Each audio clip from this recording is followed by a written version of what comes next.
नमस्कार, मोदी टेक्निकल में आपका स्वागत है। आज हम डीसी मोटर का नौवां सीरीज शुरू करने वाले हैं। इस सीरीज में हम बहुत ही इम्पोर्टेंट एक जो टॉपिक है उसको लेकर के आए हैं, जिसका नाम है बैक ईएमएफ, जो कि डीसी मोटर के लिए बहुत ही इम्पोर्टेंट है। और इसका जो सॉल्यूशन, इसको जो हम समझाने वाले हैं, बहुत ही आसान तरीका में समझाएंगे आपको। अगर आप वीडियो के अंत तक बने रह गए तो उम्मीद करते हैं कि आपको इसके बाद आपको दूसरे वीडियो देखने की जरूरत नहीं पड़ेगा। आप इसको ऐसे समझ सकते हैं कि बैक ईएमएफ क्या होता है। ठीक है, चलिए इसको हम चलेंगे फैराडे का चुंबकीय प्रेरण सिद्धांत से चलेंगे। ठीक है, देखिए ये क्या दिख रहा है, ये मैग्नेट दिख रहा है और दूसरा कॉइल दिख रहा है। तो फैराडे का विद्युत चुंबकीय प्रेरण सिद्धांत कहता है कि जब भी किसी कॉइल को मिलने वाला फ्लक्स के मान में परिवर्तन होता है तो उसमें ईएमएफ उत्पन्न हो जाता है। किसमें? उस कॉइल में।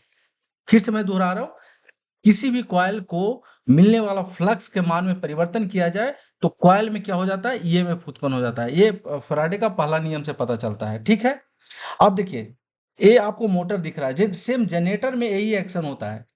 जब हम जनरेटर स्टडी किए हैं, जब आप जनरेटर का सीरीज आप देखे होंगे तो उसमें भी क्या हुआ था, मैग्नेट था और मैग्नेट के बीच में क्या आर्मेचर था, आर्मेचर में कंडक्टर रखा हुआ था और इस कंडक्टर को प्राइम मूवर के द्वारा क्या कराया जाता था, मूव कराया जाता। मूव कराने से क्या होता था, इस कंडक्टर को, जो एक कंडक्टर है जिसका मैं कलर चेंज करके बताना चाह रहा हूँ, ये जो कंडक्टर है, इस कंडक्टर को मिलने वाला जो फ्लक्स था उसके मान में परिवर्तन होता था, जिससे क्या कारण क्या हो जाता है, ईएमएफ उत्पन्न होता था। जिसका मान आप देखे होंगे, जब समीकरण पढ़े होंगे तो ईजी बराबर होता था फाई एन जेड पी बटा 60 ए होता था, वोल्ट।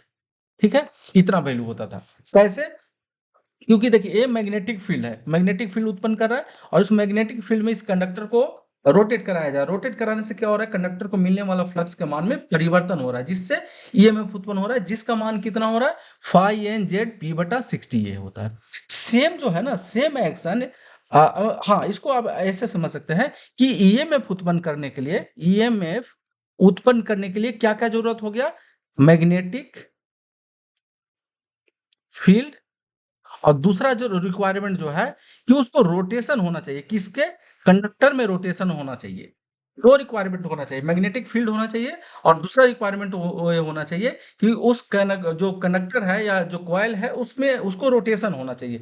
देखिए जब मोटर हम स्टडी करते हैं ना तो क्या होता है ना, जब डीसी सप्लाई आप इसको देते हैं, जब आप डीसी सप्लाई देंगे तो ये जो चालक दिख रहा है, जो चालक दिख रहा है, यहाँ पे बेसिकली आर्मेचर होता है और आर्मेचर क्या होता है, रोटेट करने लगता है। जब आर्मेचर रोटेट करने लगता है तो देखिए यहाँ पे दो रिक्वायरमेंट जो हमारा था ईएमएफ उत्पन्न होने का, वो फुलफिल हो जाता है। क्यों?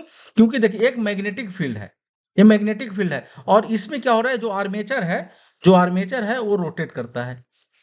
ठीक है, तो हमारा दो रिक्वायरमेंट था ईएमएफ उत्पन्न होने का, मैग्नेटिक फील्ड होना चाहिए और कंडक्टर में क्या होना चाहिए, रोटेशन होना चाहिए।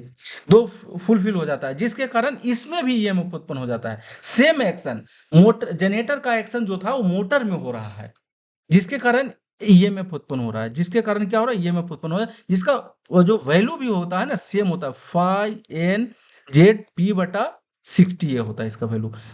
लेकिन इसको जो यहाँ पे हम क्या कर रहे थे, इसको लिख रहे थे ईजी, मतलब जनरेटेड ईएमएफ बोल रहे थे, लेकिन यहाँ पे जो बोला जाएगा इसको, कहाँ चला गया, ईबी बोला जाएगा, मतलब बैक ईएमएफ। ये क्या है ना कि जो हम अप्लाइड वोल्टेज है, हमारा यहाँ पे वोल्टेज जो अप्लाइड किया जा रहा है, इस अप्लाइड वोल्टेज के कारण रोटेट कर रहा है आर्मेचर, और आर्मेचर जब रोटेट कर रहा है तो जो उसमें कंडक्टर है वो भी मैग्नेटिक फील्ड को काट रहा है, क्योंकि वो रोटेट किस में कर रहा है, मैग्नेटिक फील्ड में काट कर रहा है, जिसके कारण ये आ, उत्पन्न हुआ, ये जो ईएमएफ है वो उत्पन्न हुआ। लेकिन ये इसको बैक ईएमएफ इसलिए कहा गया कि इसका जो डायरेक्शन है, ये जो अप्लाइड वोल्टेज है इसके अपोजिट में है।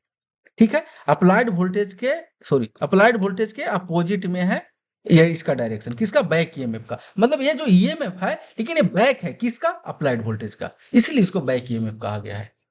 ध्यान दीजिएगा, ये ईएमएफ है लेकिन ये बैक है, मतलब उल्टा लगा रहा है, किसके, इसके उल्टा लगा रहा है। ये जो आरोपित वोल्टेज है ना, ये जो आरोपित वोल्टेज है इसके उल्टा है, इसलिए बैक है। बाकी फॉर्मूला जो होता है ना, ये सेम होता है। ठीक है, फॉर्मूला अगर आप कैसे निकला है, जनरेटेड ईएमएफ का जो फॉर्मूला कैसे निकला है, डीसी जनरेटर का जो मोटर सीरीज है उसको आप देख सकते हैं, सेम जो प्रक्रिया है इसका भी फॉर्मूला का कैलकुलेशन सेम होता है। ठीक है? इसमें 2 पॉइंट जो है ना हाइलाइटेड पॉइंट है जिसको आपको नोट करना चाहिए। ये वोल्टेज आरोपित वोल्टेज जो बैक ईएमएफ है, उसका वोल्टेज जो होता है ना, वो आरोपित वोल्टेज का विपरीत दिशा में होता है। ठीक है? विपरीत दिशा में होता है और यह जो वोल्टेज जो होता है ना, आरोपित वोल्टेज से हमेशा कम होता है। मान लीजिए 220 वोल्ट आरोपित है, तो इससे हमेशा जो होगा ना ईबी का मान जो होगा कम होगा, हमेशा कम होगा। ठीक है? तो उम्मीद है कि आपको जो बैक ईएमएफ है, आपको समझ में आएगा। बैक ईएमएफ उसको इसलिए बोला जाएगा क्योंकि उसका जो डायरेक्शन है ना, वो हमारा अप्लाइड वोल्टेज का उल्टा है, बैक में है। ब बैक मतलब क्या कहते हैं यार सीधा उल्टा। बैक मतलब क्या आगे-पीछे। बैक मतलब पीछे ही होता है ना, तो उसके उल्टा साइड में है।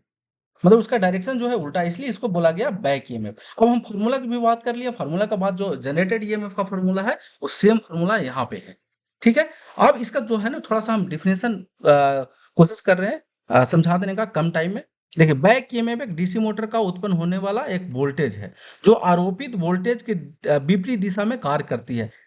ठीक है? हाँ, इसमें एक चीज़ और हम बता देना चाह रहे हैं यहाँ पे चलने से पहले देखिए, ये जो अप्लाइड वोल्टेज है ना, ये जो अप्लाइड वोल्टेज है, ये जो बैक ईएमएफ हम लिखेंगे ना, बैक ईएमएफ का जो डायरेक्शन होगा ना ऐसे होगा और इसके कारण भी जो करंट होता है ना, वो आईए ऐसे होता है। ठीक है? मतलब थोड़ा इसके कारण भी करंट होता है, लेकिन अब यहाँ पे जो करंट जो होता है, वो दोनों का रिजल्टेंट होता है। मतलब बैक ईएमएफ के कारण और ये जो वोल्टेज है उसके कारण। ठीक है? तो अभी हम सिर्फ़ यहाँ समझेंगे कि हमारा जो बैक ईएमएफ का डायरेक्शन होगा, वो ऊपर की ओर होगा और इसका जो डायरेक्शन होगा ऐसे होगा। ये प्लस, ये माइनस। अब इसके कारण यहाँ प्लस हो जाएगा, यहाँ माइनस हो जाएगा।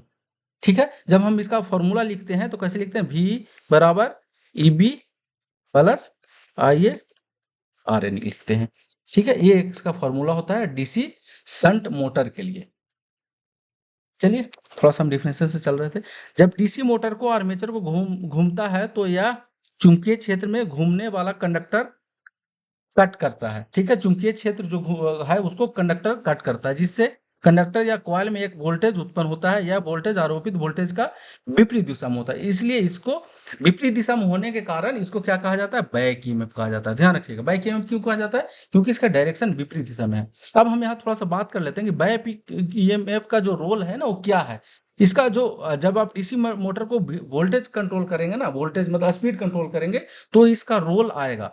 और बैक ईएमएफ के कारण क्या होता है ना कि दक्षता भी अच्छा हो जाता है। बैक ईएमएफ होने से दक्षता भी अच्छा हो जाता है और मोटर का प्रदर्शन भी अच्छा हो जाता है।